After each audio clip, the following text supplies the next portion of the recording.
So, some police officers are calling for a boycott of Beyonce's concert, all because she expressed black pride. And how is this not racist? Question everything. Hello, my free-thinking comrades, and welcome to another episode of One Chick Army, where you get some commentary, some spoken words, and when I feel like it's some of my favorite characters. Ever since Beyonce got all radical and hit us with the black-themed formation, folks that lost their damn minds, especially many of the police unions. Many officers from Florida all the way to New York are calling for a boycott of staffing her concerts because they believe her Super Bowl 50 performance was anti-police.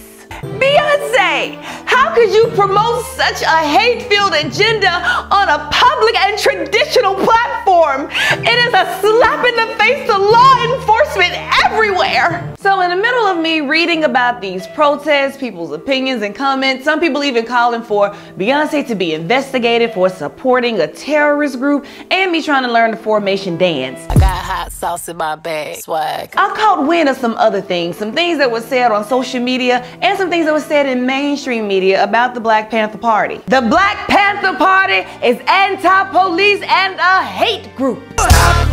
Wait a minute. I have never seen such a disgusting, obvious form of racial propaganda. And say what you want about the original Black Panthers, just don't tell no lies. The full name of the organization is the Black Panther Party for Self-Defense. It was founded in 1966 by Huey P. Newton and Bobby Seale.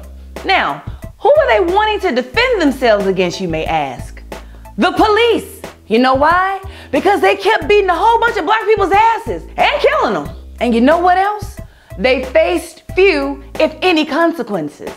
Sound familiar? The Black Panther Party for Self-Defense monitored the conduct of police in their neighborhoods. They also exercised their Second Amendment rights to bear arms, and this greatly leveled the playing field and sent a strong message to corrupt police officers that if they were attacked, they were ready and willing to do way more than march. The party created a 10-point platform which explicitly defined what they wanted. I guess it's hateful to want things like full employment for people of color, decent housing, land, bread, education, justice, and most of all, peace. Terrorists! Now, I went back and I watched the Super Bowl 50 performance and the formation video about a dozen times for, strictly research. And for the life of me, I cannot find the hate or the anti-police messages in the song or in the video. It's a song about her being proud of who she is and where she comes from, and at the same time addressing many of the injustices that people of color face on a daily basis. Where's the hate in that? Oh, I get it. It's hate and anti-police because Beyonce is taking a stand on certain issues and expressing pride about her identity. Just like the Black Lives Matter movement is a hate group because many people of color are not being docile and blindly obedient. This is so interesting because if I recall, the United States was founded on revolution. The American patriots, aka the rebels, violently fought the British for freedom from the crown. Terrorists! A short time later, after passionate debates, the Bill of Rights were created to make sure that the United States Constitution wasn't simply some glossed over monarchy in the making. And we all know what the First Amendment in the Bill of Rights is, right? Congress should make no law respecting an establishment of religion or prohibiting the free exercise thereof, or abridging the freedom of speech or of the press, or the right of the people peaceably to assemble and to petition the government for a redress of grievances.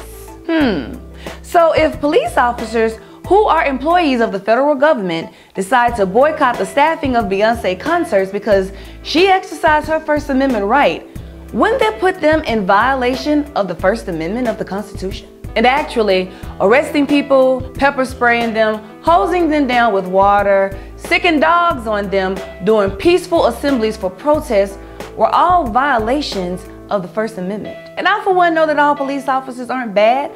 There are many out there, some who I know, who I personally know. I take a fight class, so I've gotten to know many of these people very, very personally. So I know all of them are not bad people, and many of them are passionate about serving and protecting the people. This is not what this is about. The Black Panther Party, Black Lives Matter, none of these movements are anti-police. They are anti-police brutality. They are anti-excessive force. They are anti-racial profiling. There's a difference. And if you don't see the difference, you are the problem. The Black Panther Party for Self-Defense was not just some random group who sprung up so they can get headlines all around the news. It was a response to an injustice that was going on. It formed along the same principles that the United States formed upon. However, the fact that so many in power completely disregard the principles that this country was built upon make the Constitution no more than an ideal dream. How can something be considered the supreme law of the land when it is constantly manipulated and outright ignored when injustices are brought forth? Could it be that the United States is simply the offspring of the British Empire?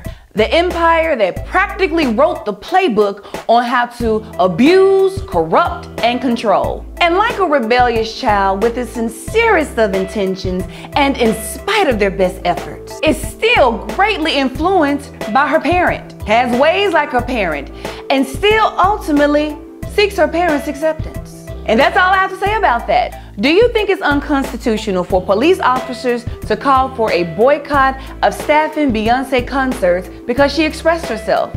I want to know your thoughts, so hit me up in the comment section. And remember to click the subscribe button below if you haven't already. That way you never miss a post. And you can also hit me up on Facebook, Instagram, and Twitter. And until next time, peoples, over and out.